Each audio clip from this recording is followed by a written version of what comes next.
दुनिया की सबसे powerful military super power middle east का सबसे रेसिस्टेंट इस्लामिक रिपब्लिक। लेकिन ये सिर्फ दो देशों की लड़ाई नहीं है, ये ऑयल, आइडियोलॉजी, पावर, रिलीजन और ग्लोबल डोमिनेंस का खेल है। सन 1950 में ईरान ऑयल से अमीर हो रहा था। British company Anglo Iranian oil company तेल कंट्रोल करती थी।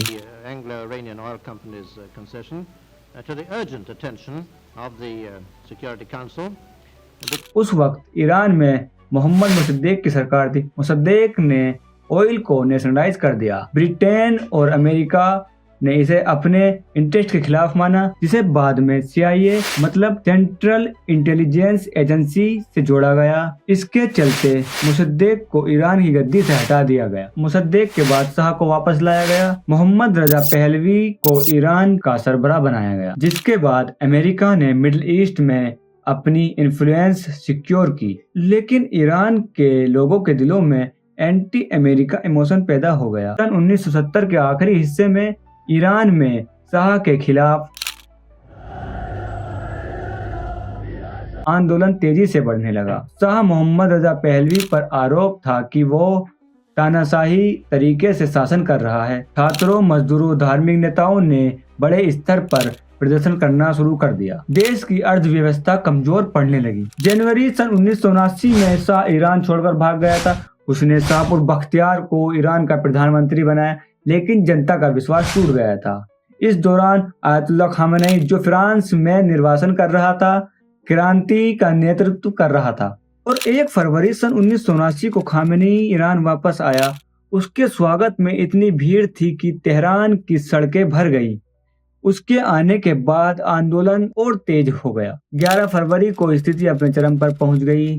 तेहरान की सड़कों पर टैंक उतर आए। पुलिस और क्रांतिकारियों के बीच टकराव हुआ। आखिरकार क्रांतिकारियों ने रेडियो स्टेशन पर कब्जा कर लिया और घोषणा की कि ये ईरानी जनता की क्रांति की आवाज है। प्रधानमंत्री बख्तियार ने इस्तीफा दे दिया। सन 1979 में रेफरेंडम हुआ, जिसमें भारी मतों से ईरान को इस्लामिक रिपब्लिक घोषित कर दिया। आयतुल्लाह खामेनी को देश का प्रधानमंत्री बना दिया गया। सन 1979 की यह क्रांति सिर्फ सरकार का बदलाव नहीं थी, ये ईरान के राजनीतिक, सामाजिक और धार्मिक ढांचे का पूरा बदलाव। 22 सितंबर सन 1980 को इराक ने अचानक ईरान पर हमला कर दिया।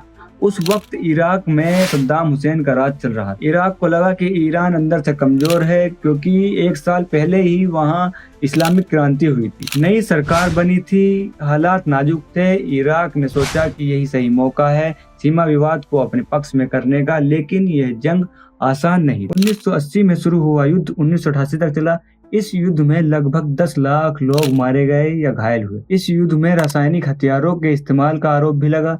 दुनिया देखती रही, पर खुलकर कोई सामने नहीं आया। कुछ यूरोपीय देशों और पश्चिमी ताकतों ने खुद को अलग बताया, लेकिन हथियारों के जरिए इराक की मदद की। इस जंग का असर सिर्फ इराक, ईरान तक ही नहीं रहा। लेबनान, हिजबुल्लाह जैसे संगठन की शुरुआत भी इस दौर में हुई। सन 1988 में आकर यह युद्ध रुक गया। इस लड़ाई में न किसी की जीत हुई और न कोई हारा। इस जंग में लोगों की जान, तबाही, कर्ज और नफरत, बस यही रह गया। इजराइल ईरान को अपना सबसे बड़ा एग्जिस्टेंशियल थ्रेट मानता है।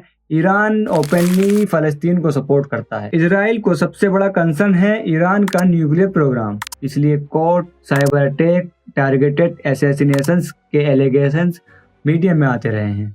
ये कोई डायरेक्ट वॉर नहीं, ये एक शैडो वॉर है। सन 2000 के बाद दुनिया को पता चला कि ईरान न्यूक्लियर प्रोग्राम डेवलप कर रहा है। अमेरिका और इजराइल का कहना था कि ये प्रोग्राम न्यूक्लियर वेपन बना सकता है। ईरान का कहना था कि ये सिर्फ एनर्जी और रिसर्च के लिए है। 2015 में एक एग्रीमेंट हुआ, JCPOA, joint comprehensive plan of action. इस डील में अमेरिका का प्रेसिडेंट बराक ओबामा था। ईरान पर सैंक्शंस कम किए गए और ईरान ने न्यूक्लियर लिमिट्स एक्सेप्ट की। लेकिन 2018 में डोनाल्ड ट्रंप ने अमेरिका को इस डील से बाहर निकाला। सैंक्शंस वापस लग गए।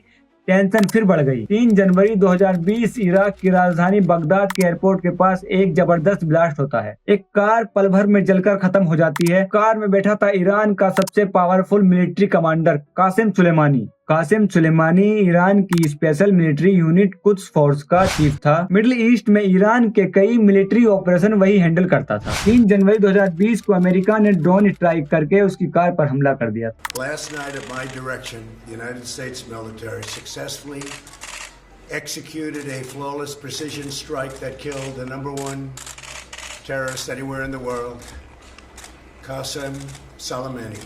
यह अटैक अमेरिका के प्रेसिडेंट डोनाल्ड ट्रंप के ऑर्डर पर किया गया था। कासिम सुलेमानी की मौत सिर्फ एक मिलिट्री कमांडर की मौत नहीं थी, बल्कि ये दुनिया की पॉलिटिक्स में बड़ा टर्निंग पॉइंट बन गई। और अब बात करते हैं पाकिस्तान की। पाकिस्तान ईरान का पड़ोसी भी है और अमेरिका का अलाय भी रहा है और खुद एक न्यूक्लियर पावर है। अगर ईरान अमेरिका वॉर होती है तो पाकिस्तान पर प्रेशर बढ़ सकता है साइड चूज करने का। बॉर्डर सिक्योरिटी इशू हो सकता है, रिफ्यूजी क्राइसिस हो सकता है, इकोनॉमी पर इम्पैक्ट पड़ सकता है। इसलिए पाकिस्तान का रोल डेलिकेट होगा। लेकिन सबसे बड़ा फैक्टर है हार्मोज स्ट्रेट। यहाँ से दुनिया का लगभग 20% ऑयल गुजरता है। अगर ये रूट ब्लॉक हुआ तो परेशानी बढ़ सकती है। Oil price skyrocket, global inflation, stock market crash, और अगर इजराइल भी डायरेक्टली इन्वॉल्व हुआ तो लेबनान का हिजबुल्लाह ग्रुप भी एक्टिव हो सकता है और ये रीजनल वॉर बन सकती है। लेकिन अभी तक दोनों देश डायरेक्ट फुल स्केल वॉर से बचने की कोशिश करते रहे हैं, क्योंकि दोनों जानते हैं कि डायरेक्ट वॉर का कॉस्ट बहुत ज्यादा होगा। अमेरिका के पास पावरफुल मिलिट्री है, ईरान के पास रीजनल अलायंसेस और मिसाइल कैपेबिलिटी। वॉर जीतने वाला शायद कोई ना हो, लेकिन हार आम आदमी की होगी। ये कहानी सिर्फ अमेरिका की नहीं, ये पावर पॉलिटिक्स की कहानी है। 1953 का एक डिसीजन, 1979 की एक रेवोल्यूशन, 2015 का एक एग्रीमेंट, 2020 की एक स्ट्राइक। हर इवेंट ने आज का टेंशन क्रिएट किया। वॉर सिर्फ बॉर्डरों पर नहीं होती है, वॉर इकोनॉमी, ऑयल और फ्यूचर को इम्पैक्ट करती है।